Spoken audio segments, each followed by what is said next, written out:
With Metroid Prime 4's release on the horizon, there's been an influx of skepticism and criticism. Constructive criticism is good for art and artists alike, and Metroid Prime 4 Beyond is no exception. However, I'd like to contribute by expressing why I'm still excited for it. My goal for today's video is to shift the balance of Metroid Prime 4's reception by sharing my thoughts on it and the Metroid series as a whole. I also hope to inspire everyone to be open-minded. As it stands now, Metroid Prime 4 is infamously known for its knee-jerk reactions. Each trailer that introduces new concepts is met with critical skepticism or wary ambivalence. But I want to share my experience with the new Variosuit design as an example for how your perception could change over time. When I first saw Samus's new edition, I had a knee-jerk reaction and thought it looked bizarre. I wasn't used to the proportions being more anatomically correct, but the more I looked at it, the more I've come to adore its design for various reasons. Much like how I've come to love the new Variosuit design, I believe those who are skeptical of other features could grow to love those features as well. Huh? Oh, come on! You gotta admit this is cool! There are also undeniably good new features that shouldn't be overlooked. Don't tell me you won't enjoy omnidirectional dashing.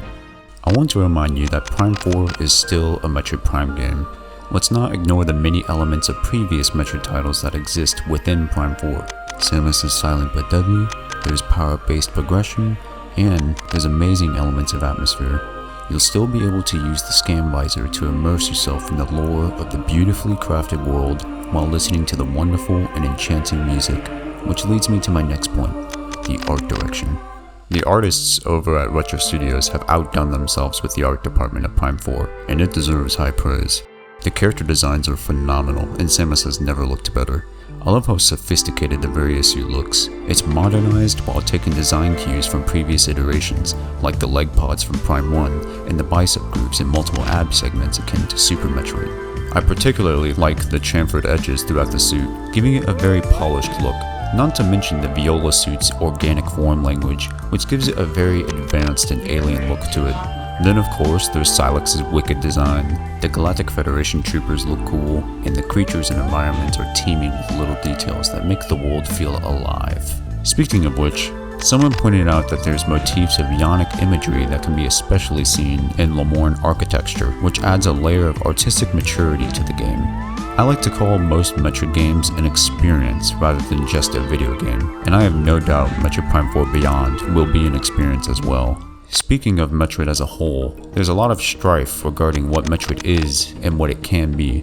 Some may be purists that want new Metroid games to adhere to the series' previous strengths and design philosophies. Not that there's anything wrong with that. Others, such as myself, are more open to exploring new ideas for the Metroid universe.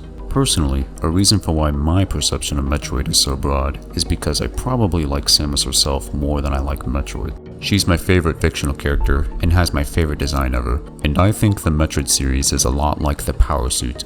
It has infinite potential. On a side note, I love browsing fan redesigns of Samus. One thing I love about Samus's armor is that it's adaptable biological technology, so I believe it can assume any form or appearance and can do practically anything given the right upgrades. Back to my perception of Metroid. I'm okay with almost anything in the series as long as Samus's character and the tone are proper, appropriate, and dignified. Basically, as long as Samus is cool, powerful, and gets stronger, and the style is realistic or serious, Metroid can be anything.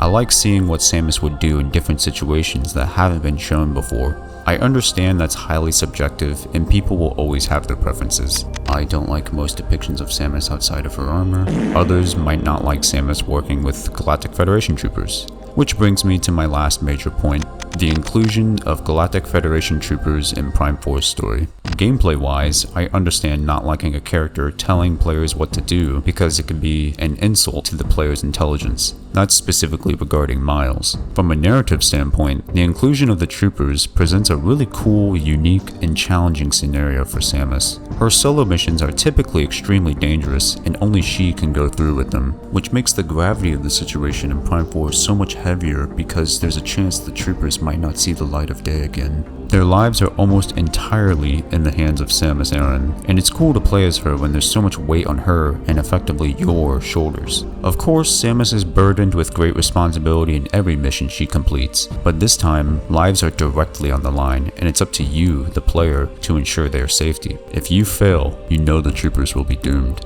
To me, this is like being able to save the troopers attacked by the Ing in Prime 2 rather than arrive late to the scene. On a similar note, my older brother compares Prime 4's story to Aliens, the sequel to Ridley Scott's Alien, because that movie also features the main protagonist working with troopers to fend off xenomorphs. And you may ask yourself, But hasn't Samus worked with the Galactic Federation before? What makes this different from before? Well, Stewie. In both Prime 3 and Other M, the troopers are on a mission at their discretion. In Prime 4, the troopers are involuntarily displaced and forced to be on a mission with Samus, which is a really cool idea. I know that might not sound like everyone's cup of tea, and people might argue that isn't what Metroid is supposed to be, but I contend with this. Metroid Prime 4 might be the best tasting strawberry ice cream ever, but some people will still be dissatisfied, saying it's not chocolate. I plead with the purists to not let arbitrary standards for what Metroid should and shouldn't be detract from your enjoyment of Metroid Prime 4. With that being said, do Retro Studios and yourselves a favor, and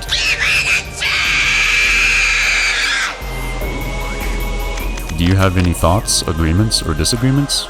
Write them in the comments below. I humbly ask everyone to be kind, loving, and respectful to one another, and to remember that we're all people behind the screens. Regardless of whether you agree or disagree with anything, you're cool for talking about Metroid. I hope you enjoyed this video or got inspiration from it. Have a good one.